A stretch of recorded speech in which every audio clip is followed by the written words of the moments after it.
नमस्कार, आप देख रहे हैं न्यूज वन इंडिया। मैं हूं आपके साथ पूजा यादव। न्यूज वन इंडिया पर हाथरस कांड से जुड़ी हर खबर सबसे पहले आपको बता रहे हैं। मीडिया में खबरों के प्रसारण को लेकर खबर, कुछ प्लेटफॉर्म्स पर गलत खबरों को जगह दी गई। गलत खबरों के जरिए सरकार को बदनाम करने की कोशिश हुई। मामले में सच्चाई कुछ और, लेकिन प्रसारण हुआ गलत। ऑनर किलिंग का भी हो सकता है ये पूरा मामला। न्यूज वन इंडिया नहीं करता इन खबरों की पुष्टि। गलत खबरों के जरिए सरकार को बदनाम करने की कोशिश। मामले में सच्चाई कुछ और, लेकिन प्रसारण हुआ गलत। ऑनर किलिंग का भी यह पूरा मामला हो सकता है। इस तरह की तमाम खबरें इस वक्त लगातार चल रही हैं और न्यूज वन इंडिया इस तरह की खबरों की पुष्टि नहीं करता। न्यूज वन इंडिया पर हाथरस कांड से जुड़ी हर बड़ी खबर आपको बता रहे हैं। फिलहाल इस तरह की जो तमाम खबरें चल रही हैं मीडिया में खबरों के प्रसारण को लेकर, ये दरअसल खबर है कि कुछ प्लेटफॉर्म्स पर गलत खबरों को जगह दी जा रही है, लेकिन न्यूज वन इंडिया इस तरह की खबरों की पुष्टि नहीं करता।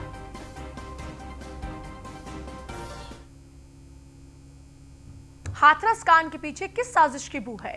हाथरस के बहाने योगी सरकार थी निशाने पर। कांग्रेस के कुछ नेता, भीम आर्मी के कुछ नेता, पीएफआई जैसे संगठनों की संलिप्तता अब सामने आ रही है। जाति विद्वेष और दंगा फैलाने की साजिश थी। वायरल ऑडियो और वीडियो भी बनेंगे जांच का हिस्सा। एक ऑडियो भी लगातार सोशल मीडिया पर वायरल हो रहा है। सरकार के प्रति असंतोष की बात ऑडियो में कही जा रही है। असंतोष जताने पर 25 लाख के बदले 50 लाख देने की बात की जा रही है। 50 लाख देने की बात करने वाले भी अब जांच के दायरे में आएंगे। प्रशासन से दबाव डालने का बयान दिलवाने वाले भी जांच का हिस्सा बन सकते हैं। लड़की के बारे में झूठ फैलाया गया कि जीभ काटी गई, आंख फोड़ी गई, गैंग रेप हुआ, इसकी किसी भी रिपोर्ट में यह कुछ नहीं आया है। योगी सरकार को बदनाम करने के लिए 100 करोड़ की फंडिंग की बात अब तक सामने आ रही है। देखिए, एक तरफ मामले में एक अलग एंगल था, लेकिन अब दूसरी तरफ एक और नया एंगल भी निकलकर सामने आया है। वो एंगल उस लगातार ऑडियो वायरल होने पर सामने आया, जिस ऑडियो के अंदर कुछ परिवार के लोग, गुड़िया के कुछ परिवार के लोग बातचीत कर रहे हैं, जिसमें पैसे बढ़ाने को लेकर बातचीत की जा रही है कि मानना मत, 25 की जगह 50 लाख रुपए की बात रखना।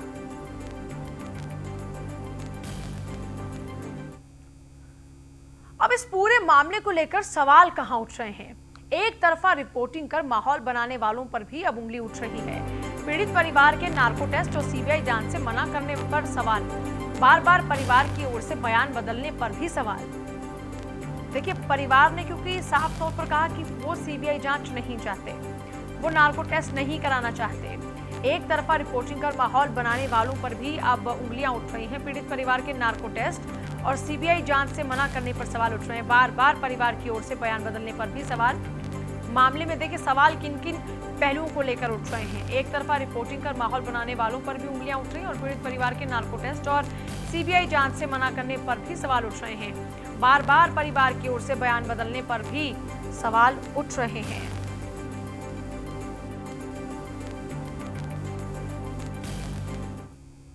और अब तक मुख्यमंत्री योगी के फैसले, एसआईटी जांच के लिए टीम गठित की गई। परिवार को 25 लाख, आवास, नौकरी, लखनऊ बुलाने का आश्वासन दिया। आरोपियों पर सख्त कार्रवाई की बात कही। नार्को टेस्ट और लापरवाह पुलिसकर्मियों पर गाज भी गिरी। अब सीबीआई जांच की भी सिफारिश की गई है। ये अब तक पुलिस द्वारा जो लगातार लापरवाही की बात तमाम की जा रही थी और जिस तरीके से लगातार सरकार को घेरा जा रहा था, उसके बाद मुख्यमंत्री योगी के उठाए गए वो कदम हैं जिनमें सीबीआई जांच की सिफारिश सबसे ज्यादा अहम। इसके अलावा उन पुलिस कर्मचारियों का भी नार्को टेस्ट होगा जिस पूरे मामले में अभी तक इन्वॉल्व हैं, और दूसरा परिवार का भी नार्को टेस्ट होगा। परिवार को 25 लाख रुपए भी दिए। आवास और नौकरी देने का ऐलान भी योगी सरकार की ओर से किया गया। लखनऊ बुलाने का आश्वासन भी दिया गया और इस पूरे मामले को लेकर सही जांच की बात भी कही गई।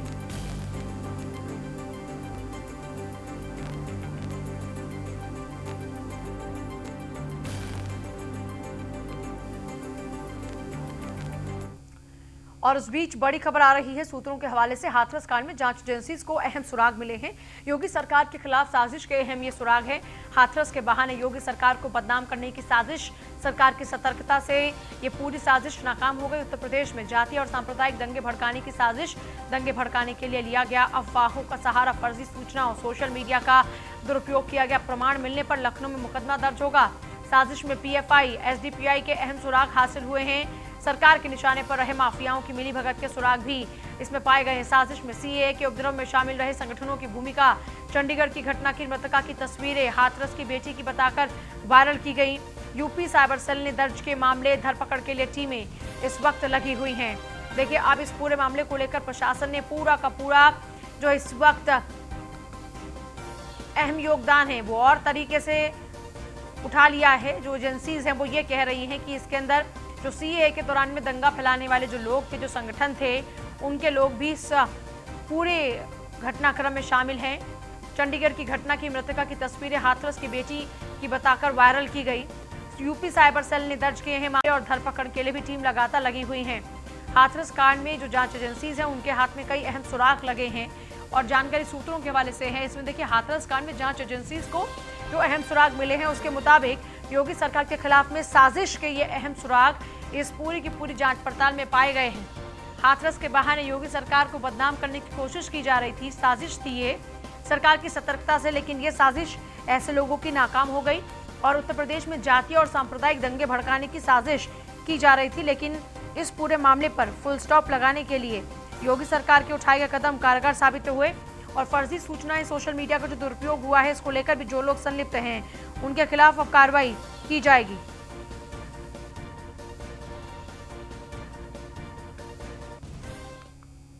हाथरस कांड को लेकर स्वर्ण समाज की बैठक, पूर्व विधायक राजवीर सिंह पहलवान ने बैठक की। सभी 4 आरोपियों को लेकर ये बैठक बुलाई गई। राजवीर सिंह पहलवान ने मुख्य आरोपी संदीप को सजा दिलाने के लिए कहा। 3 आरोपियों के लिए जांच की मांग भी की है। 3 आरोपियों को फंसाया जा रहा है, पूर्व विधायक ने कहा। बैठक में बीजेपी के कई नेता भी मौजूद रहे।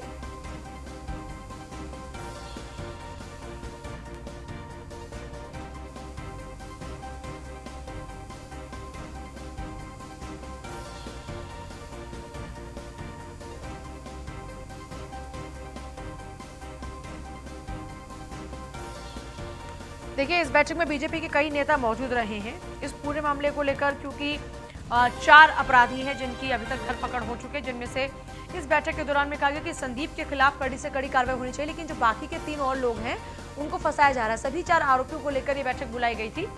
हाथरस कांड को लेकर राजवीर सिंह पहलवान ने मुख्य आरोपी संदीप को सजा दिलाने के लिए कहा, और लेकिन सतत चर्चा में रही कि तीनों आरोपियों को जांच की दायरे में लाना चाहिए क्योंकि उनको फंसाया जा रहा है। समाजवादी पार्टी की डेलीगेशन को पुलिस ने रोका है। सिर्फ 5 लोगों को ही हाथरस जाने की इजाजत मिली है। सपा के डेलीगेशन को पुलिस ने रोक दिया। कल इसी तरीके से प्रियंका और राहुल के काफिले को भी रोक दिया गया था, क्योंकि राहुल और प्रियंका का जो काफिला था वो भी देखिए पूरे तामझाम के साथ में और अपने 35 सांसदों सहित सैकड़ों की तादाद में कार्यकर्ताओं के साथ में समाजवादी पार्टी एक तरफ जिस तरह से लामबंद हो रही है, उसी तरीके से कांग्रेस भी उधर लामबंद हो रही थी और सड़कों पर उतर आई थी। और उसके बाद 5 लोगों को परमिशन मिली और वो 5 लोग मुलाकात के लिए पहुंचे भी। सिर्फ 5 लोगों को अब समाजवादी पार्टी की भी परमिशन मिली है। इससे पहले समाजवादी पार्टी ने अपने डेलीगेशन का जो एक पर्चा था उसमें कौन कौन लोग रहेंगे वो जारी कर दिया था। गौरव यादव हाथरस से मेरे सहयोगी जुड़ रहे हैं। गौरव, हाथरस में अब समाजवादी पार्टी का आज डेरा होगा। कल कांग्रेस के बाद आज समाजवादी पार्टी का डेलीगेशन पीड़ित परिवार से मुलाकात करेगा। यहां पर अभी क्या कुछ चल रहा है गौरव? जी बिल्कुल, देखिए पूजा, मेरे पीछे आप देखेंगे बैरिकेड लगा दिया गया है। पूरी पुलिस फोर्स जो है वो तैनात है यहाँ पर। आप देखेंगे जहाँ तक भी निगाह जाएगी सभी पुलिस फोर्स तैनात है। वहीं दूसरी तरफ समाजवादी पार्टी के जो कार्यकर्ता हैं, जो नेता हैं, वो यहाँ पर अखिलेश यादव के नारे लगा रहे हैं, पीड़ित परिवार को न्याय दिलाने के लिए मांग कर रहे हैं। कुछ ही देर में समाजवादी पार्टी का जो डेलीगेशन हाथरस आ रहा है पीड़ित परिवार से मिलने, यानी जिसमें रामजी लाल जी सुमन, प्रदेश अध्यक्ष नरोत्तम पटेल और काफ़ी सारे उनके जो लोग हैं वो लोग यहाँ पर आने वाले हैं। कुछ ही देर में उन्हें रिसीव करने के लिए पुलिस का दस्ता गया हुआ है, आईडीएम उससे गए हुए हैं और कहीं ना कहीं उन्हें यहाँ लेकर पीड़ित परिवार से मिलाया जाएगा और उसके बाद उन्हें यहाँ से रिहाई करा जाएगा। वहीं दूसरी तरफ आप देखेंगे तो एक गांव में स्वर्ण समाज की पंचायत भी हुई है।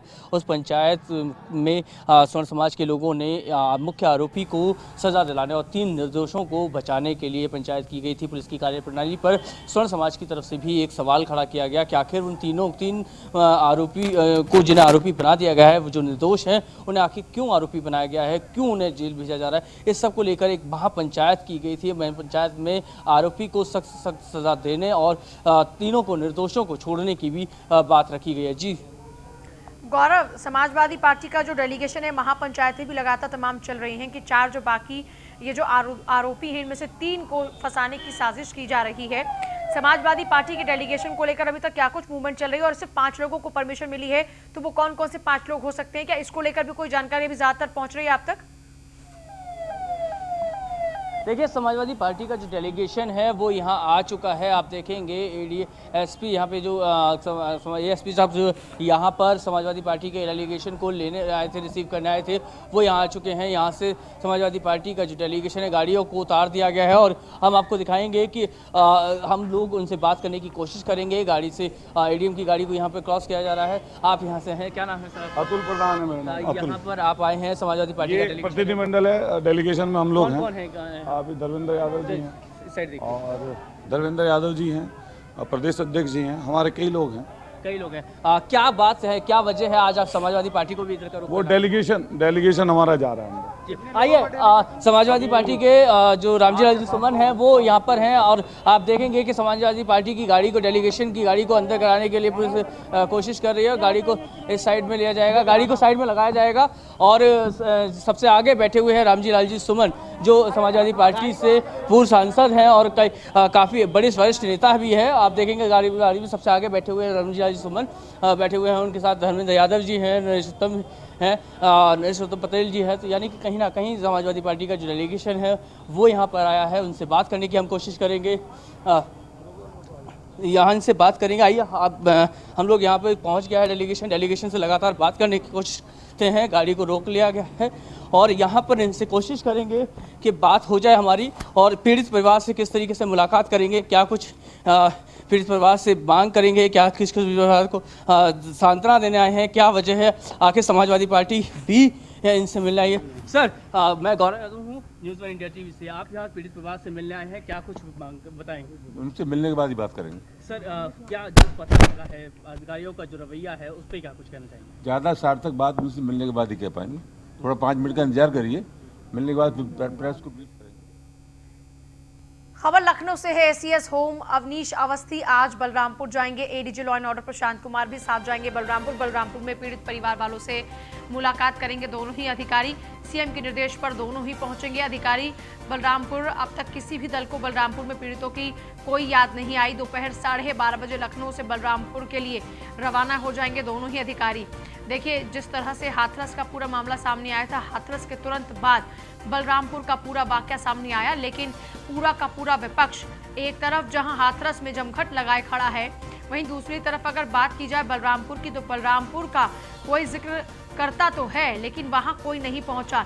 ऐसे में एसीएस गृह अवनीश अवस्थी और साथ ही साथ ADG law and order Prashant Kumar Balrampur जाएंगे। बलरामपुर में पीड़ित परिवार वालों से दोनों अधिकारी मिलेंगे। सीएम के निर्देश पर दोनों ही अधिकारी बलरामपुर पहुंचेंगे।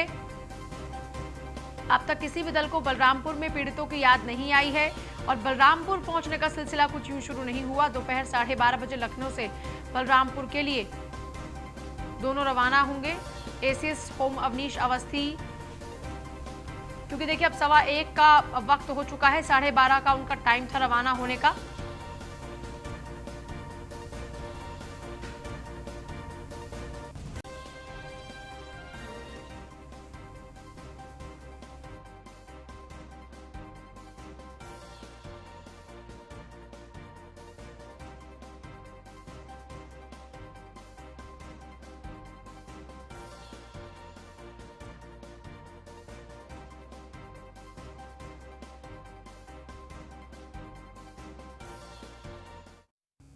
स्मृति ईरानी की गुमशुदगी का पोस्टर, कांग्रेसियों ने चौराहे पर लगाया गुमशुदगी का पोस्टर। प्रदेश मंत्री स्वाति सिंह का भी गुमशुदगी का पोस्टर लगा है। जिला महासचिव अनवर हुसैन के नेतृत्व में पोस्टर लगाए गए। गोरखपुर शहर के कई प्रमुख चौराहों पर ये पोस्टर चस्पा किए गए हैं। ये तस्वीरें आप देखिए जरा। जिला महासचिव अनवर हुसैन के नेतृत्व में ये पोस्टर लगाए गए हैं, जिसमें स्मृति ईरानी का चेहरा है और इनकी गुमशुदगी के पोस्टर लगाए गए हैं। जिला महासचिव अनवर हुसैन के नेतृत्व में और इसके साथ साथ मंत्री स्वाति सिंह का पोस्टर भी चस्पा किया गया है कि दोनों ही नदारद हैं, गुमशुद हैं, इनकी गुमशुदा है, इनकी गुमशुदगी के लिए ये पोस्टर लगाए गए हैं। कांग्रेसियों ने चौराहे पर लगाए हैं गुमशुदगी के पोस्टर। इस जरा देखिए कैसे गली मोहल्ले चौराहों पर गाड़ियों पर ये पोस्टर चस्पा किए गए हैं। जिला महासचिव अनवर हुसैन के नेतृत्व में ये पोस्टर लगाए गए हैं। कांग्रेसियों ने चौराहे पर लगाए हैं ये पोस्टर। प्रदेश मंत्री स्वाति सिंह का भी गुमशुदगी का पोस्टर लगा है और स्मृति ईरानी की भी गुमशुदगी का पोस्टर लगा है।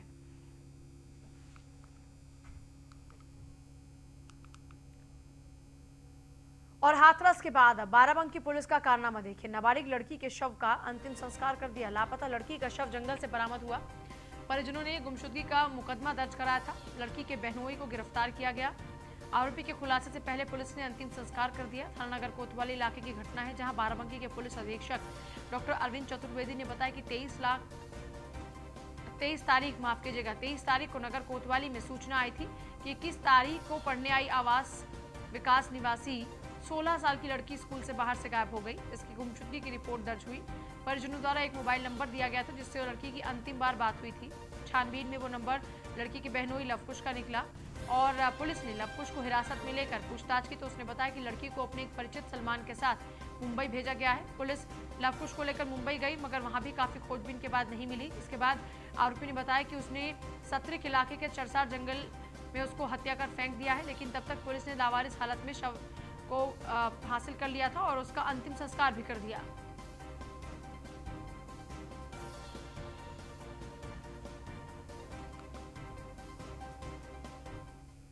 आइए ये पूरा मामला क्या है वो आपको बताते हैं। स्कूल से लौटते वक्त ये नाबालिग गायब हो गई। जंगल में पुलिस को बरामद हुआ था शव। लावारिस शव के रूप में अंतिम संस्कार कर दिया। आरोप में नाबालिग के बहनोई को अरेस्ट किया गया है। बहनोई की गिरफ्तारी के बाद हत्या का खुलासा हुआ। जंगल में शव फेंकने की बहनोई ने बात कबूली। तब तक लावारिस बताकर पुलिस ने अंतिम संस्कार कर दिया। 30 सितंबर को अंतिम संस्कार हुआ। 2 अक्टूबर को परिजनों को पुलिस ने जानकारी दी। मामले में परिजनों का पुलिस पर आरोप। हमने पुलिस को गुमशुदगी की सूचना दी थी, लेकिन फिर भी पुलिस ने अंतिम संस्कार कर दिया।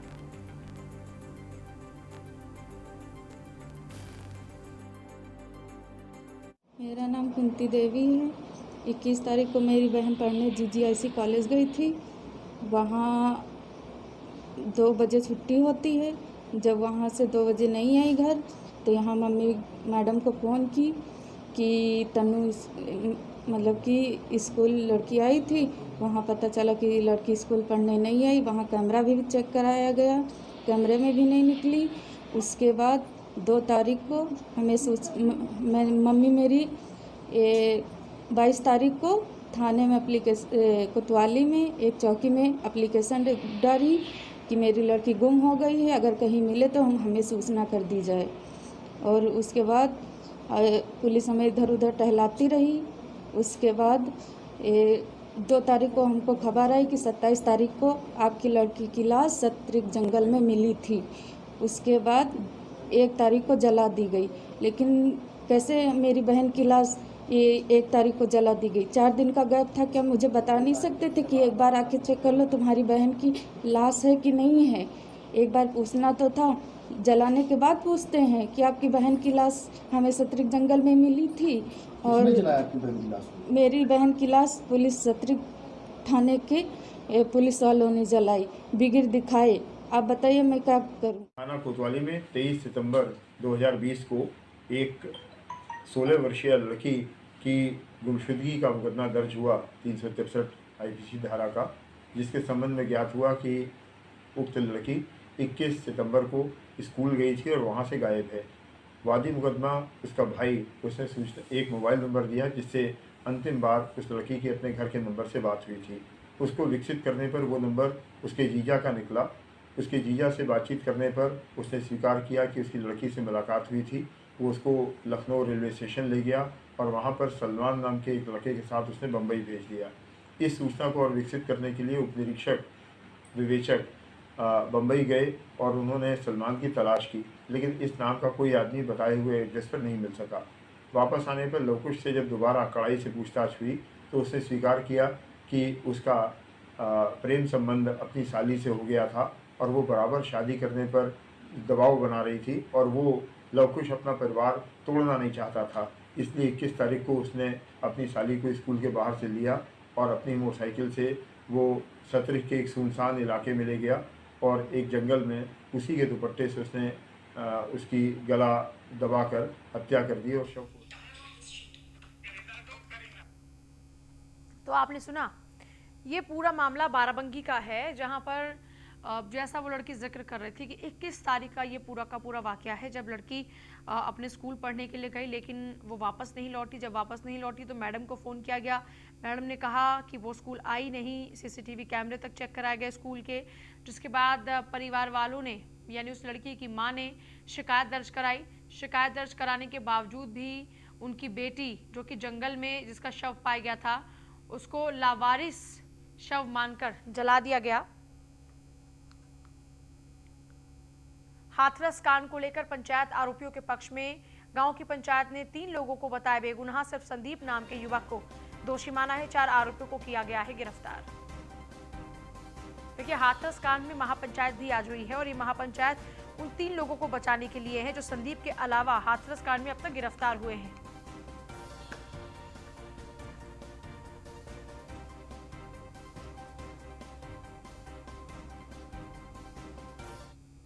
क्या बचने चाहिए, जिसने मारा उसको सजा होनी चाहिए। क्या कहना है आपका, किस तरह से? हमका ये कहना है जो दोषी है उसको फांसी पे सजाए मौत मिलनी चाहिए। चौराहे पे गोली मार दी और निर्दोष को सरासर निर्दोष 4 भाई हैं, इनको जेल भेजा गया है। क्यों भेजा गया है? राजनीति के कारण। ये सांसद जी ने इनको फंसवाया है। कैसे कैसे कैसे?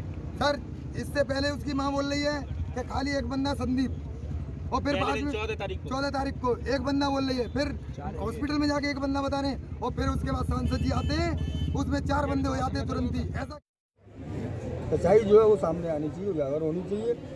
मैं कहता हूँ लड़की की माँ और भाई से अगर पूछताछ की जाए ढंग से तो किस तरह की चीजें सामने आ सकती है? बिल्कुल, जो जैसे मारा है ना उन्होंने तो अपने आप बता देंगे किसने मारा। किसने मारा है? परिवार ने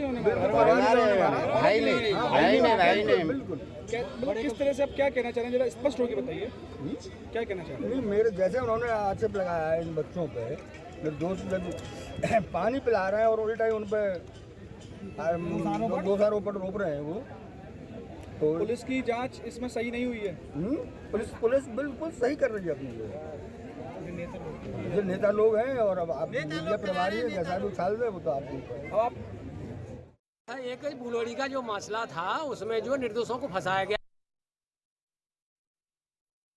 एक बुलोड़ी का जो मसला था उसमें जो निर्दोषों को फंसाया गया है, उसके विरोध में हम अपनी आवाज़ उठाने आए हैं कि निष्पक्ष जो है जांच होनी चाहिए।